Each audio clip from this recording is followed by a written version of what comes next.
चोपडा तालुक्यात काही दिवसांपूर्वी वादळी वाऱ्यासह गारपीट आणि पाऊस झाला, त्यामुळे तालुक्यातील शेतकऱ्यांचे मोठ्या प्रमाणावर नुकसान झालेले आहे। सध्या गहू काढणीला आलेला आहे। मजूर मिळत नसल्याने शेतकऱ्यांचा आता गहू काढण्यासाठी पंजाबहून आलेल्या मशीनच्या साहाय्याने गहू काढण्यासाठी कल दिसू लागला आहे।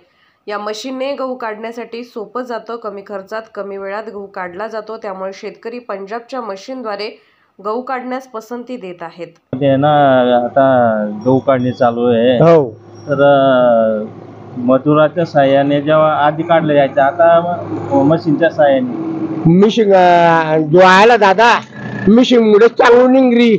अच्छा, हो, मजूरनं 5 मिनिटं पाणी लागत तर ते गैर पैसे लागत हाय चांगलं आणि सगळ्यांना गुंता फायदेशीर बनत फायदेशीर सही। मग वेळ लागताय, पाऊस पडतो आहे, त्याच्यामुळे आम्ही काय करतोय मशीन साहाय्याने काढतोय। मशीनच्या साहाय्याने परवडतं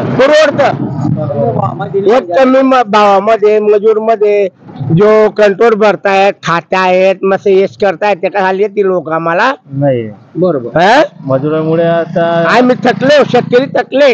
बरोबर, आत्महत्या करतायत शेतकरी। कहाँ से आए आप? पंजाब से, जलंधर जिला से।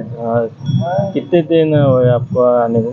हम आए हैं 15 रोज हो गया। 15 रोज है क्या? तो अभी गेहूँ निकालना चालू है? हाँ हाँ, सीजन चालू हो गया अभी। चालू है। तो कितने महीने रहते इधर? इधर 2 महीना लग जाता है। 2 महीने। हाँ, तो किसान लोग पूरा मशीन के सहायता से गेहूँ निकालते हैं। हाँ हाँ, इसमें निकालते हैं, मजदूर मिलता नहीं है इसलिए हार्वेस्टर से निकालते हैं। तो किसानों को भी ये जो गेहूँ निकालने में जो खर्चा ज़्यादा लगता था वो इससे कम लगता है। इससे कम लगता है, इससे अच्छा रहता है गेहूँ निकालने में। टाइम भी कम लगता है। टाइम भी कम लगता है, चाटर से कम हो जाता है। तो कितने मशीन है अपने चोपड़े? हमारी चोपड़े में 4 गाड़ी है, 3 डावत में है और 1 जे यहाँ। अच्छा, हाँ, हर साल आते? हर साल आते, करीबन 16-17 साल हो गए आते हैं। अच्छा। लोकनायक न्यूज।